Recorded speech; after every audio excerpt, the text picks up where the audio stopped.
Thanks so much for joining us. This is Harriet Kamak with Down to Earth, the show in which we talk about the issues that matter. Today is Friday, March 13th, 2020. I think it's important to take a note of that for our digital audience as we capture this information and capture this broadcast today that will later be shared on other platforms. We currently broadcast live on Blog Talk Radio, and of course, if you're viewing this through YouTube and Twitter, and we also broadcast later on, you can download any of the podcast apps that you're familiar with.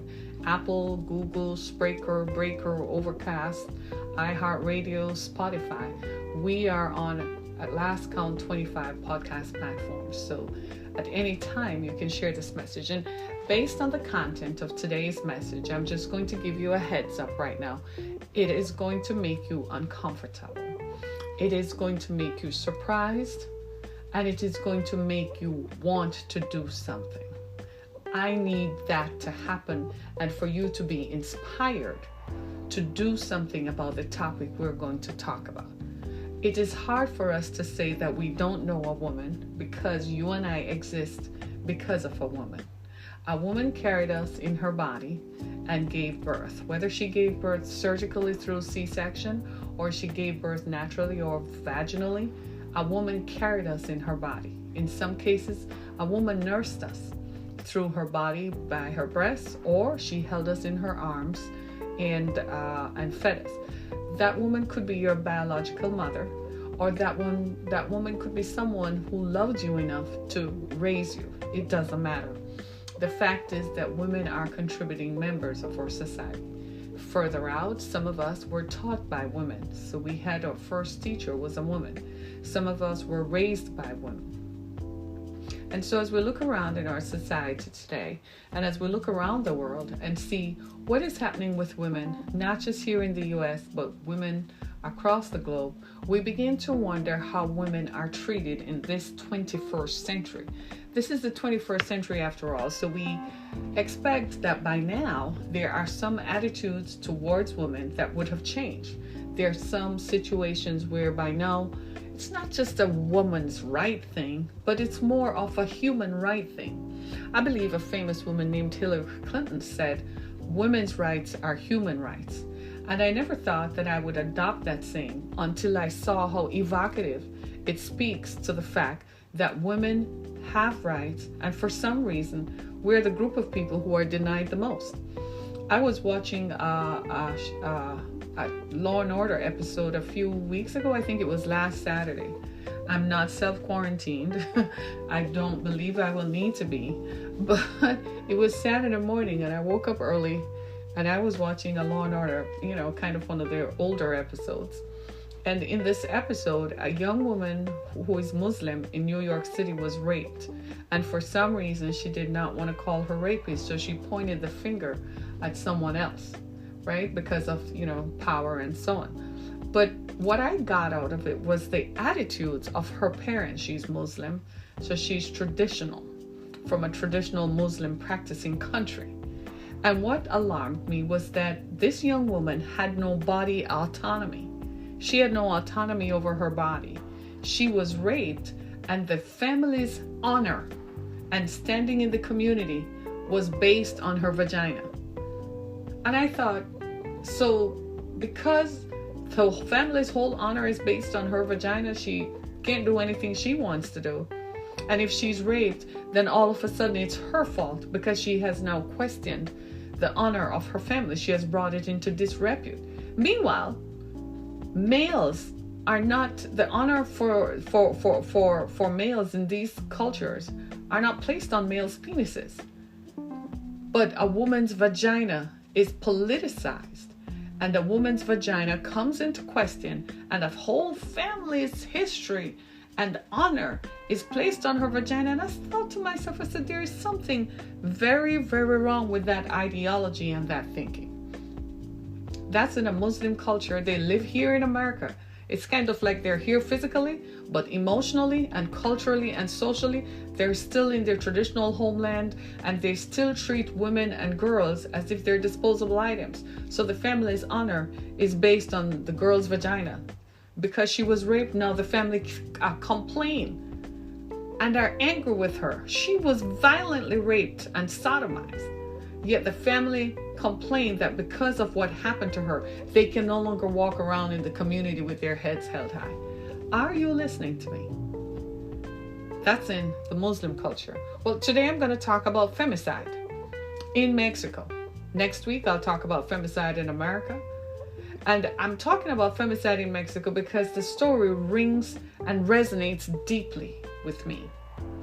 And it's not just, you've all heard my story. My book, Through the Fire, is available on Amazon.com, in which I talked about how I was violently treated in my home country and how I had to literally run to the United States to obtain freedom and to escape my violent husband. And it was the laws that are here that empowered me. And I must give credence to the Violence Against Women's Act, and I'm grateful that Congress has reauthorized it, because that act provided a leeway of legitimacy for women like me who come from other countries and who view the United States as a city on a hill and a place where women can obtain freedom. Had that not happened for me, had the Violence Against Women's Act not happened for me, I wouldn't be here. And in many ways, as I read these stories today, I see myself picturized in these stories. It could have been me. Every time I read a story of a woman killed by an intimate partner, I have to speak up and say something because it could have been me. And I cannot stop talking about it. I'm sorry if it offends you or if you find it in some way offensive, but I cannot stop talking about it because it could have been me. By staying silent, I'm allowing women who are being killed and being murdered by people whom they loved, men whom they loved, to go silent. And listen to me, brothers and sisters, this is about all of us. This is about some of us. This is about all of us. You know a woman who has been affected by intimate partner violence. And if you know her and you have touched her, you're touching someone like me. And I am encouraging you to listen to this broadcast so that you can hear information that will help you identify and perhaps support us as we strive for more definition from the federal government to help helpless women. I want to know that my children and grandchildren are going to live in a world, my daughters and my granddaughters and great-granddaughters are going to live in a world where they're not going to be killed because they're women. It's called femicide. So in Mexico and other Latin American countries, violence against women is so strong and is so on the uprise, is such a statistic that they have had to create a special provision and a special definition. Women who are killed because they're women. And some of the stories you're going to hear, if I say them, are very graphic. So strap on and get your seats up because this is going to be something. Now, femicide in Mexico is on the rise. And I'm going to tell you why. Mexico is kind of an ideal study because Mexico has a culture of machismo and violence,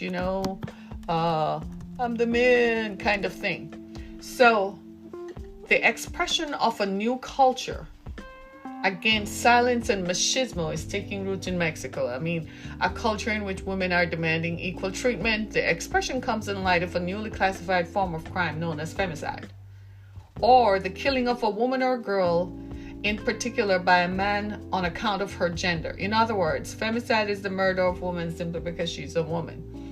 To classify a crime as a femicide, Mexico's federal criminal code, I admire that about them, requires that the victim display signs of sexual violence or the existence of previous threats and so on. But still, even with that definition, the violent perpetrators of this crime are still being set free. They're still not being found, they're not being tried, they're not being convicted.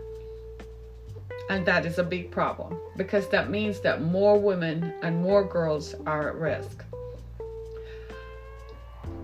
violence against women has really never stopped, has it? If we look at history and look at how women have been treated through history, we've been enslaved, we've been demoralized, we've been blamed for everything. We had sex with men consensually, and they still made us walk through the streets with a big A on our chest. But the man whom we had sex with, he got away with murder. And in a lot of ways, I can see why the movement, why women are getting fed up with how we're treated by men, and especially, you ready for this? Law enforcement. How women who are victims of violent crime are treated by law enforcement. Now, I must say, in my encounters with law enforcement in this community, especially here in Southeast Michigan, maybe because I'm me, I have found that there is now an awareness and a sensitivity. But ordinary women sometimes do not have that positive experience or that positive encounter when they are the victim of a violent crime.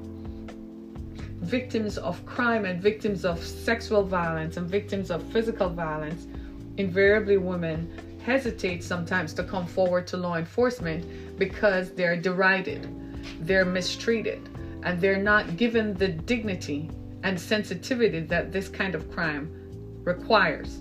Women who have been subjected to violent and sexual assault are oftentimes hesitant to even disclose. Imagine describing to a total stranger how someone stripped you off your clothes and raped you. It's not something to laugh about. It's not something to imagine sexually. And it's not something to make fun of or make light of, because invariably the woman is the victim. I'm going to give you a statistic that is alarming. 94% of women in the United States who are murdered by someone they know and love. 75% of women in the United States are killed when they try to escape a violent relationship. They're on their exit. Statistically speaking, a woman has 18 months after she exits a violent relationship. If she survives 18 months, she'll probably live. But most women who exist, 75% of women who exit a violent relationship are killed within 18 months. Something has got to be done. It's time to stop violence against women. So if you're watching this broadcast and if you're listening to this, the hashtag Stop Violence Against Women and End This Now is on Twitter. Use it. Bring attention to it. If a woman was killed by an intimate partner in your community, post the story with the hashtag Stop Violence Against Women. This is going on and on. Too many women are being killed by intimate partners, by uncles, brothers, cousins, ex-boyfriends, ex-lovers, ex-husbands, stalkers, people whom you knew, neighbors, and strangers. I guess the one with strangers ends up on an episode of Criminal Minds if you get lucky.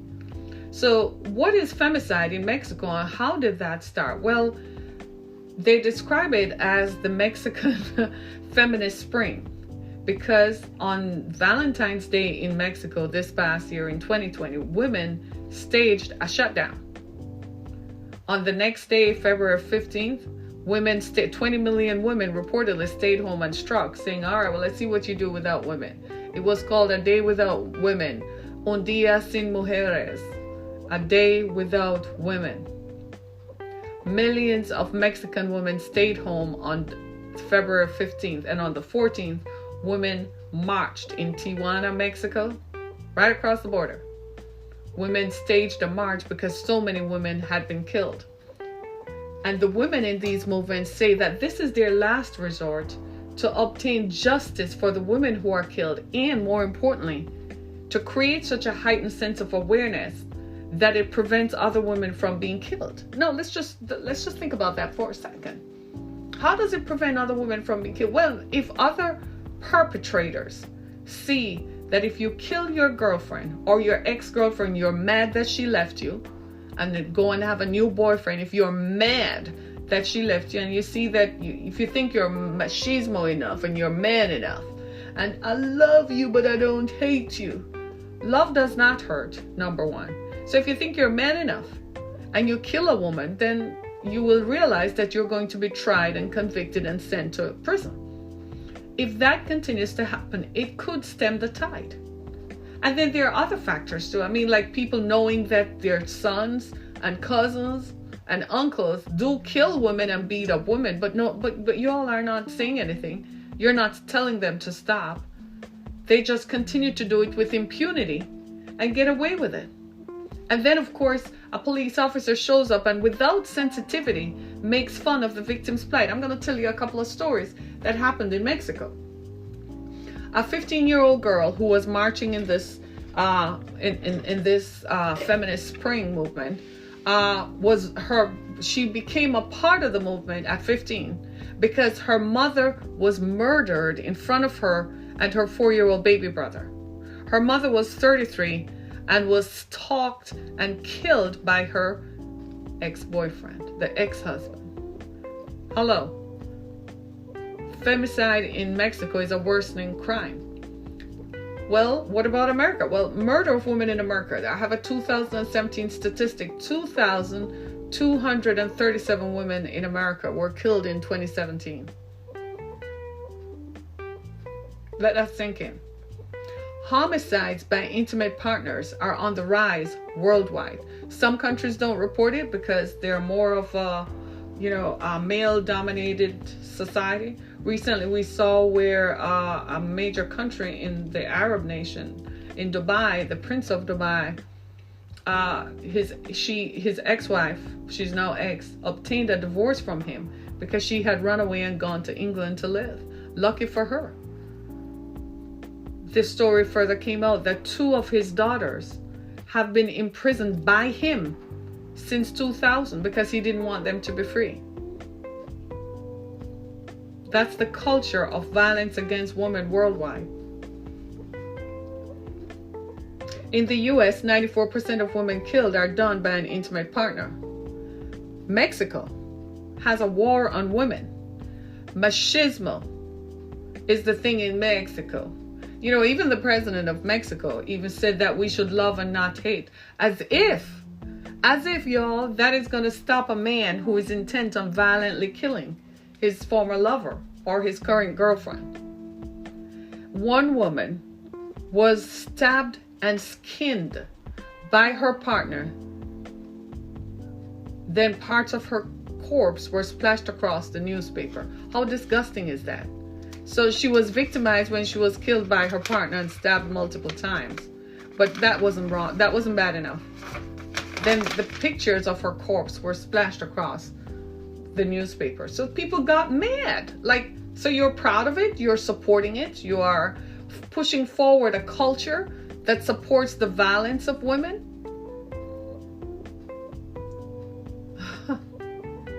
Can you just believe that? The current president of Mexico had promised to help, but he has done nothing. It seems that they promise to help and then they get into office and they forget about it, right? Last year, 3,825 women, almost 4,000 women were killed in Mexico. 1,006 of them were officially classified as femicides. That is, women or girls killed because of their gender. Now check this out. In 2015, there were only 426 women killed in Mexico. But by 2019, you have 4,000. Why the rise? And I know you're all out there listening. I know you're listening, and I know you can hear this. Why the rise in violence against women in Mexico? Why are women being killed? Women even marched on the Attorney General's office on February 15th. And check this out. A grandmother who now has to raise her grandchildren at 61. She's now a 61-year-old grandmother. She now has to raise her grandchildren. She says the government has failed in its duty to protect Mexican women. Only 10% of cases where the attacker has been caught leads to a conviction. Only 10%? Why is the bar so low? Well, most of the people prosecuting and investigating are men. In Mexico and other Latin American countries, feminists and human rights activists have argued that the murder of a woman has not been a law enforcement priority. Femicide, again, is gender. It's gender-based crime against women. It's sexual violence or a sentimental or close relationship between victim and suspect. I'm going to say this. In the United States, the Department of Justice began some years ago to examine the relationship between victim and perpetrator. They recognized that a sharp rise in the uptick of violence against women warranted enough the federal government's attention. That's here in the United States. And so the federal government was distributing funds to nonprofits and other non-government organizations and community-based organizations to figure out and to help victims of violence. In other words, the federal government recognized that there's a place at which they stop, but there are organizations that can reach people on a community-wide level. They were collecting this data because they wanted to do the science of it. They wanted to do the research to see what it is that is making this happen. What is the nature of the relationship? And when the facts began to come out, it's alarming. Women were being killed. 94% of women are being killed by someone they knew and loved. 75% of women being killed when they exit a violent relationship within 18 months. And sometimes you begin to wonder why the statistics are so high or why you don't see much of it. Sometimes some of the offenders are law enforcement personnel themselves. Most women who are married to police officers, when they get beaten up, they know better than to go report that. They quietly try to leave, and if they're successful at leaving, they're lucky. Sometimes they lose their lives. There's one case I remember that happened in New Jersey a few years ago that was quite alarming. She was out of there 10 months and he was dragging the case through the courts. Wouldn't agree to the divorce, wouldn't agree to custody. You know how that is, dragging it. And he chased her through town one day. And when she crashed because her car lost control, the former police, he was still a police officer, jumped out of the car and shot her multiple times. It was the citizens who had to restrain him. Nobody could believe that he was a police officer who was well loved by members of the community. That's just one glaring example of how this happens. Violence against women. We've got to stop it. Wouldn't you say? We've got to stop it. In Mexico and other Latin American countries, feminists and human rights activists have argued that the murder of a woman has not been a law enforcement priority. I'm going to tell you some stories right now that is perhaps going to make your hair curl a little bit, but the stories of these women resonate. Hey, the stories of these women resonate because it could have been any one of us. Ingrid Escamilla was a 25-year-old woman who was killed on February 9th. She was stabbed to death. Her body was skinned and she was disemboweled. Her organs were removed.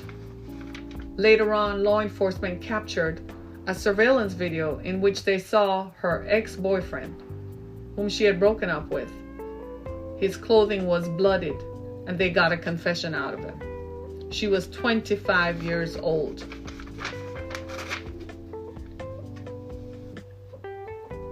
In Mexico, 1 in 10 cases result in a conviction. Most women attackers remain free, and the Mexican government has not done much about it. Well, to be fair, the current president is not responsible for what has been happening to women in Mexico. If you look at the numbers, if there were 425 women murdered in 2015, by scale alone, that should have told us that that number was more likely to increase than decrease, right? So this didn't begin with the current president. He was elected, he was very popular, and he was elected because he assured women that he would do something about the violence that was happening to them. But nothing has been done. So I want to read to you why Mexico and certain Latin American countries have adopted the standard definition of what is considered femicide. Here in the United States, the federal government has not adopted a definition of femicide. what the federal government does is track domestic violence killings. They track domestic violence and the killings of women. And it is often referred to as intimate partner violence. And that number is tracked based on law enforcement reporting, right? Now, here's what Latin American countries have come up with as a definition of femicide. Murder of a woman because she's a woman, sexual violence, existence of previous threats, here we call it stalking, evidence of harassment, stalking, history of violent episodes, domestic violence typically, deprivation of a victim's freedom, and forced exposure of a person's body in a public place. We got to think about that, right? So this is the standardized definition by people in law in Latin America and Mexico. We need such a thing here in the U.S., don't you think? And the thing is, in Mexico, they say the numbers are low because the standardized definition had not been adopted. If they were to review previous cases, then the standard would be higher, just like here in the U.S. The more information we know, the more we know is the more we are able to track the numbers and see where stuff is happening and who it is happening to and why. But the fact of the matter is that the whole world seems to have a violent culture when it comes to the treatment of women. Mexico is one of them. Mexico has a problem with violence. In fact, in Mexico, 40,299 people were killed in 2018. 40,000 people were killed in Mexico in 2018. That's too high. Imagine if that were to happen here in the US, it would be a mutiny. It could not happen. So Mexico does have a problem with violence. And it becomes more evident when it happens to women. Now, one of the proposals that they feel will mitigate this crisis and in Mexico is the proposal of the creation of a special prosecutor's office that would specialize in crimes against women. That would be nice. Here in the US, I think in most police departments, they have a sex crimes unit, or they call that special victims unit. Sex crimes unit that focuses on sex crimes, because typically sex crimes happen to women. Some men are raped, right? But men rarely come forward to disclose that. So typically it's women and girls.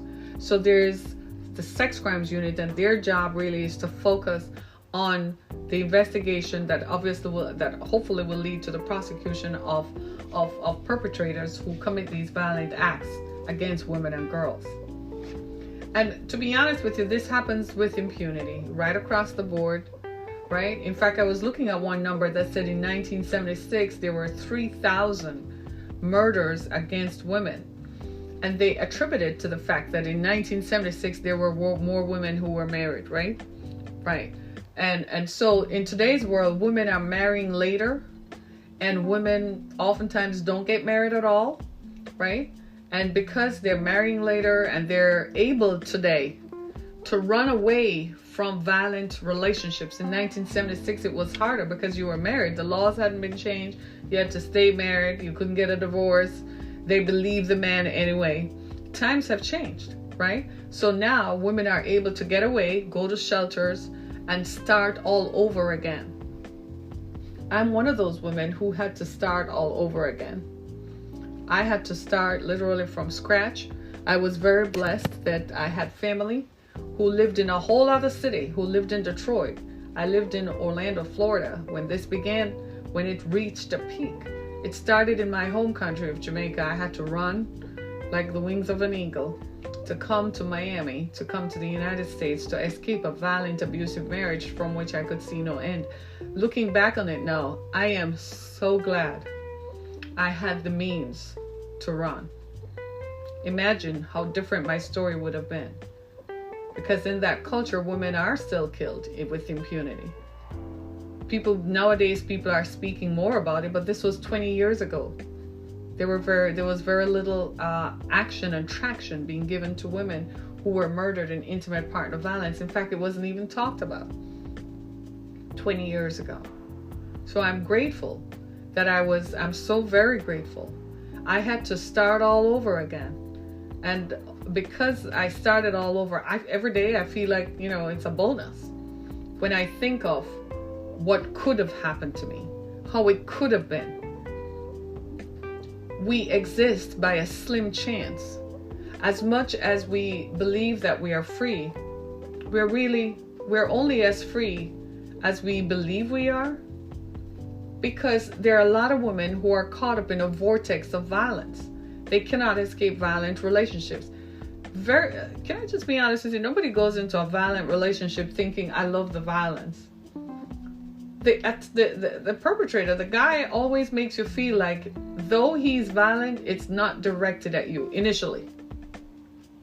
It's not directed at you. It's over time that it is revealed that his violence is about you, because it is about him wanting to retain power and control. And inevitably, retaining power and control extends to the people around him, especially women. For some reason, men who have an inclination to be violent towards women are hell-bent on pursuing power and control over women. I don't know why. The psychology of it escapes me, but it's something that they pursue. Killing a woman is the ultimate form of power that this man feels. You ever hear them say, if I can't have you, no one else can? You better believe when somebody says that. When they tell you that if I can't have you, no one else will, they mean it. Run for your life. Right? And if you get a chance to get away, stay away. Don't go back, because they don't change. The nature of them is that they want power and control. Violence against women is about power and control. Femicide is about power and control. It's about a person who is inevitably male, who chooses and who wants to retain power and control over his female counterpart. She's a lover, she's the mother of his children, doesn't matter. She's an ex-girlfriend, doesn't matter that she doesn't want him anymore. Nah, the fact that he wants her is all the more reason for him to kill her. Beating her up is a form of power and control. That's a demonstration of his power and control. He's driving fear into her. Making sure she's killed and disemboweled means that he now has ultimate power. He skins her. That is, he's removing her identity to make sure she no longer exists. Such is the violence that is in his heart and in his mind. Violent men who are violent towards women didn't always start out violent. They started out as Casanovas. They started out as Romeos, wanting to love, and they display love. This is why maybe the president of Mexico, maybe he's not violent, who says we can do more with love than we can with hate. He misses the dynamic, and he misses the psychology behind it. And it's not up to the victim, neither is it the responsibility of the victim to dissect what her lover does. All she needs to do is to get away, if she can. Sometimes women move to a whole other city, start a whole new life, start a new job, right? Get a new apartment, and here comes Mr. Man, still intent on killing her, because ultimately his goal is to overpower her, and control her. If I can't have you, no one else will. I remember my ex-husband used to tell me when I had to go to work, he would call me on my way to work. He would call me when I arrived. He would call me at break time. He would call me at lunchtime. He would call me at 3 o'clock. He would call me on my way home. Would call me it was unbelievable. It was relentless. He was trying to retain control because he thought that going to work meant that he has no control. It's one of the things that in 1976 the numbers were high, is because women were controlled by the men in their lives. They couldn't go to work. The expectation was, if your husband says you can't go to work, you can't. And in a lot of environments, even today, women are still told that. We still have to toe the line. We have very little autonomy. If you want to stay in a relationship with your husband, your lover, your man, most of the times we have to bite our lip. You can't say nothing. If you say anything, you're mistreated. They raise their voices. They tell you can't do this, or they try to control the relationship by how often they see you. Some men are so insistent on control, it's alarming. You know, if ladies and gentlemen, I'm just going to tell you right now, if you're in a relationship with a man and he's so intent on controlling you, you need to watch out. The first thing is, if he's going to control how often you see him, that is a relationship that is not going anywhere.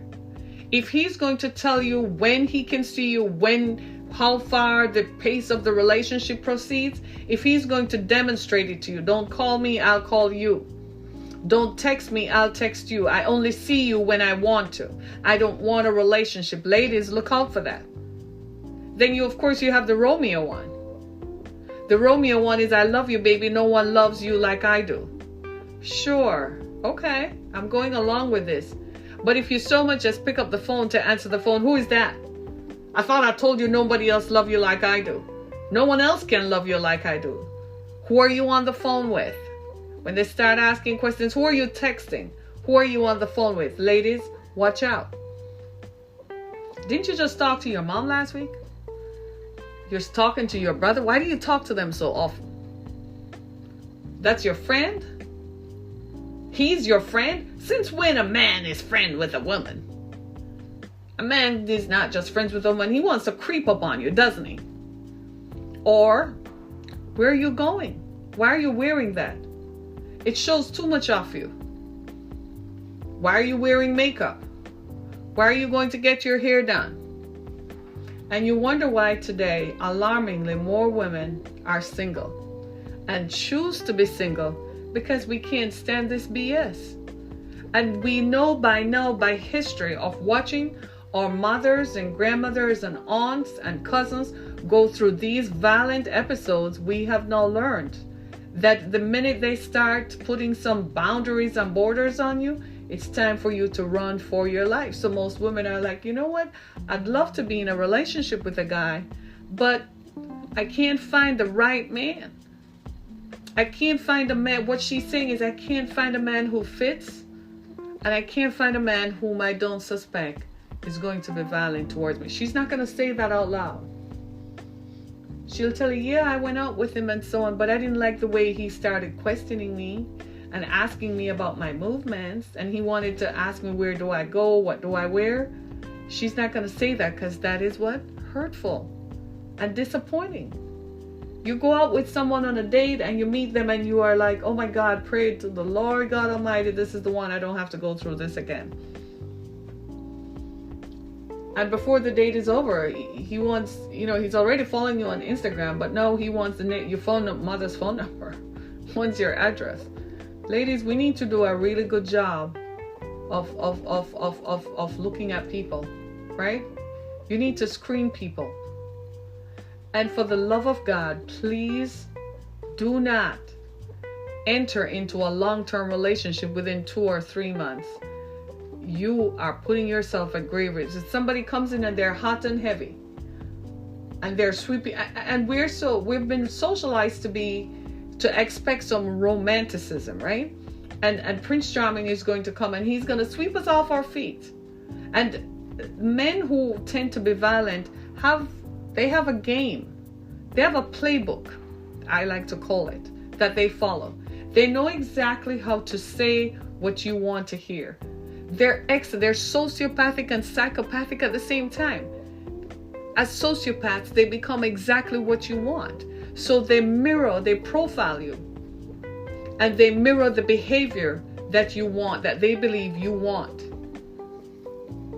And they play it, much to your demise. And they do it with impunity, because after all, we live in a masochistic society where men have power and women don't.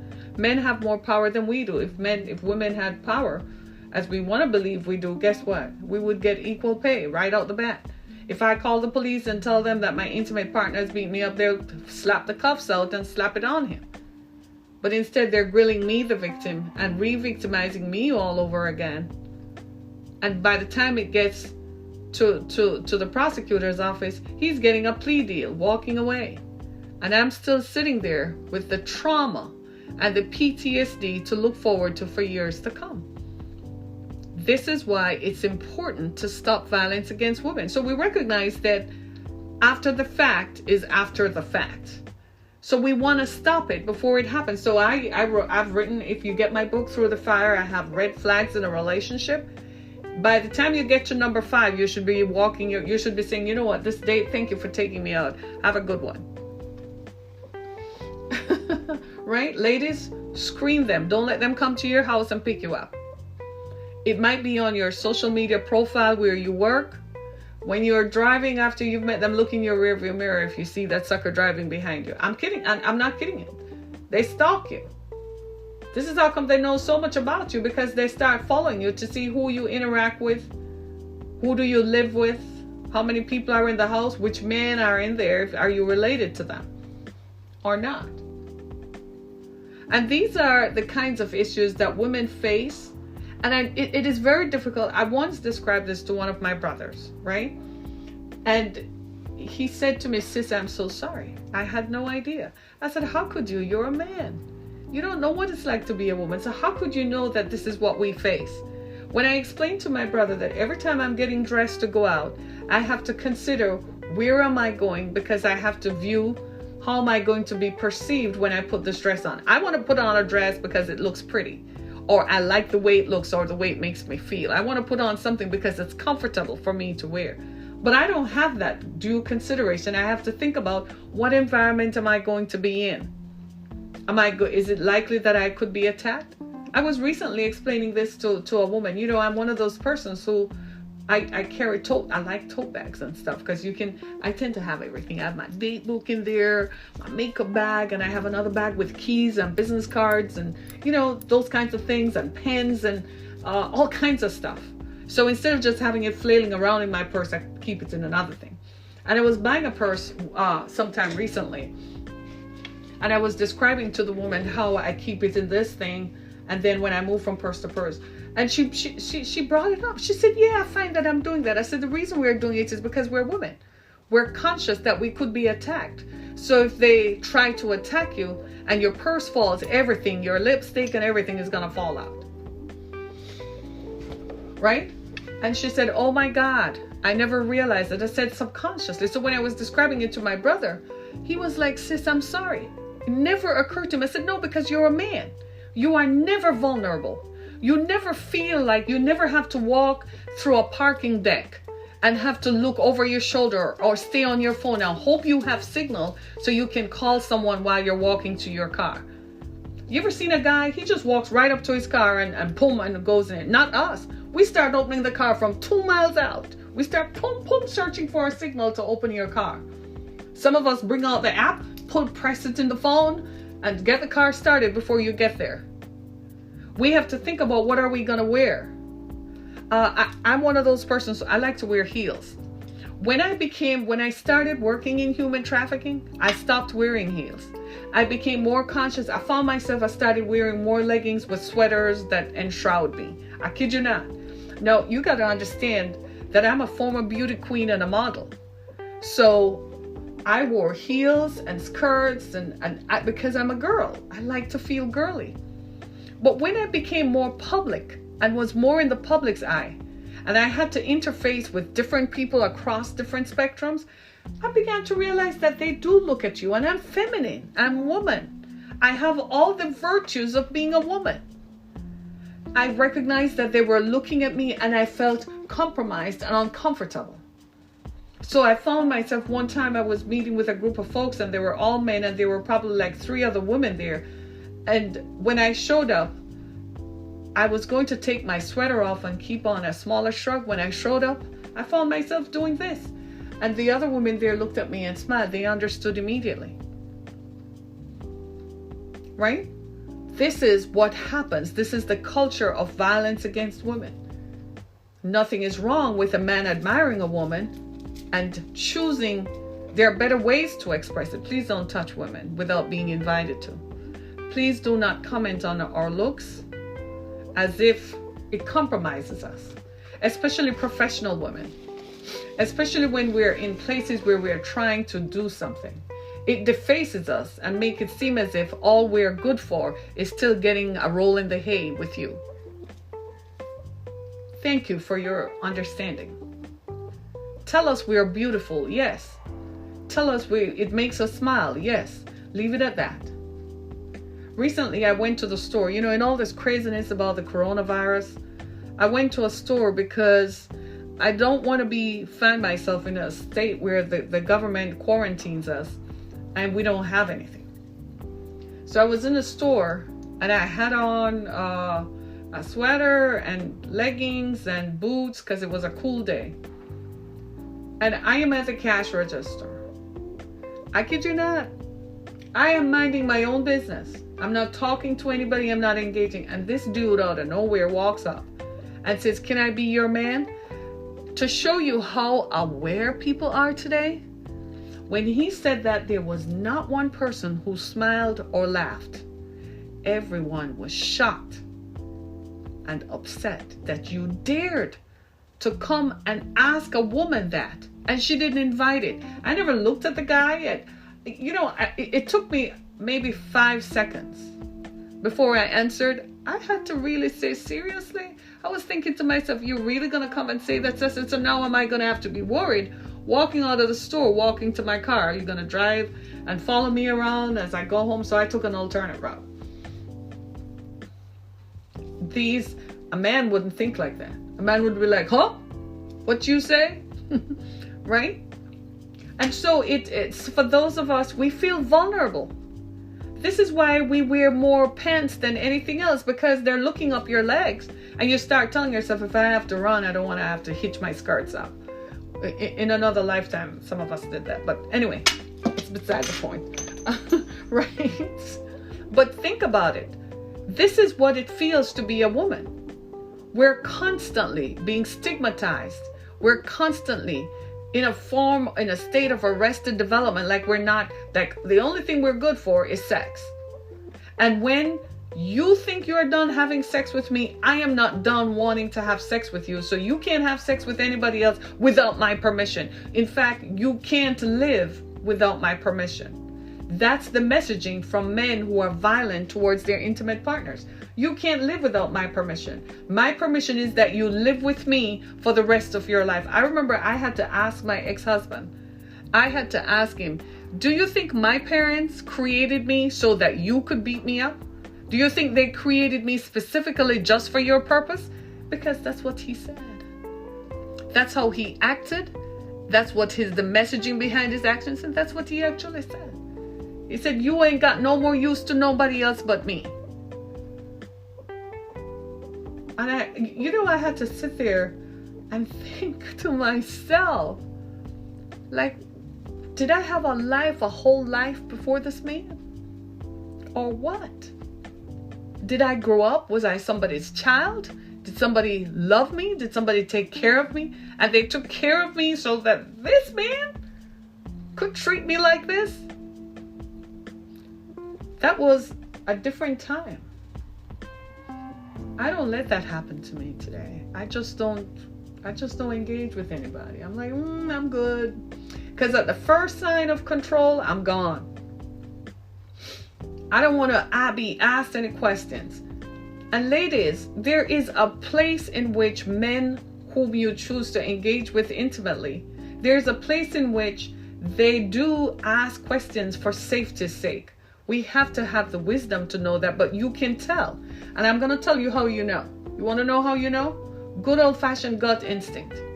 If it doesn't feel right in your gut, run for your life. There's a place in which you go out on a date with a guy and he says, let me walk you to your car. And you feel comfortable. But there's a place in which him walking you to your car make you feel like, I don't want him to know what kind of car I drive. I don't want him to know where I parked. I probably don't feel it. Follow your gut instinct. It is never wrong. Your intuition will save you a lot more than what surveillance cameras will do. Ladies, keep your addresses private. This is why don't give out your information to people, even on your social media pages. As far as anybody is concerned, I live in Detroit, Michigan. Boom, that's it. Go find me. Do you see what I'm saying? Don't give out your address. I see people all the time. One of the things that we do is we check in frequently. Stop the checking in. You go to this place, you check in. You go to yoga, you check in. You go to have coffee, you check in. You go to eat dinner, you check in. Ladies, stop it. You don't know who is watching you. And some of these people have nefarious intentions. They want to overcome your will and your power of your own choice, your election of choice. And we've got to watch that. This stuff, I feel deep within me that until there are more women in positions of power, femicide and violence against women is going to rampant. Right now in the country, we have a few governors who are women. Here in Michigan, we seem to like women governors. This is our second go around. Shout out to her. Right? We need more women in power. We need more women as prosecutors, more women as chiefs of police, because in the end, we're going to be treated as the victim and with equanimity, as opposed to being sidelined. And like you see in the case of Mexico, 10% of cases of violence against women where women are violently murdered don't get a conviction. Next week, I'm going to talk about what happens here in America, right? A few years ago, I went to a conference that we were trying to put the links between violence in communities and health. And the organizer of the conference, because they know my platform is stopping violence against women and girls, my co-presenter was a man who was going to talk about what? Men experiencing violence. I didn't say anything, but I was kind of like, that in a sense, the conference was organized by a man, and I was like, that in a sense is saying that men get beaten on too. It's like 1 or 2%. Even and that is what is reported or claimed. Men don't, that doesn't happen. Do you see what I'm saying? 98% of victims of violence are women in America. Let's not get it twisted here. The focus is that we, women, we are told we are the weaker sex because that's what the messaging we've gotten over time. We're weaker socially, we're weaker intellectually, we're weaker physically. I might see with the physical part of it, but intellectually? You mean to tell me I don't have a human brain that can think? We have been socialized differently. So there are some thoughts that have been culturally acclimated in our minds differently and interspersed differently. But we're still human. Why tell me that I'm an intellectual lightweight because I'm a woman? Right? This is a big deal. This is a much broader problem. Wherever you see violence against women, this is why during the crisis at the border, I understood it completely. Can you see now why I understood it? I can relate. Because I too came through an international border. I had to land in Miami on a plane. I had to run for my life. When the violence began happening and escalated in 1994 or 95, someone told me, you need to get out of here. My family and friends said you need to go to the US. That's the only way you're going to escape this violence. I had to run and leave everything behind and start all over again because life and limb and life is too precious. Had I not done that, I would not be here today. I will continue to advocate for women's rights and to stop violence against women. I will continue to advocate for the reauthorizing of the Violence Against Women's Act. That's what helped and empowered me. That's what aided me to escape the violence that I experienced in my own home by a man who said that he loved me, but who sought to control my movements. And when his words were not enough, he used his fists, he used his hands, he used his feet. However he could do it, dragging me across the floor by my hair, slapping my face, right? Telling me I can't eat. Don't eat anything today. Did I tell you you could eat? You live because I tell you, turn the TV off. I didn't tell you could turn the TV on. The only thing he didn't stop me from doing was probably going to the bathroom. He used to stand outside the bathroom to make sure I wasn't in the bathroom doing anything else but what people go in the bathroom to do. I kid you not.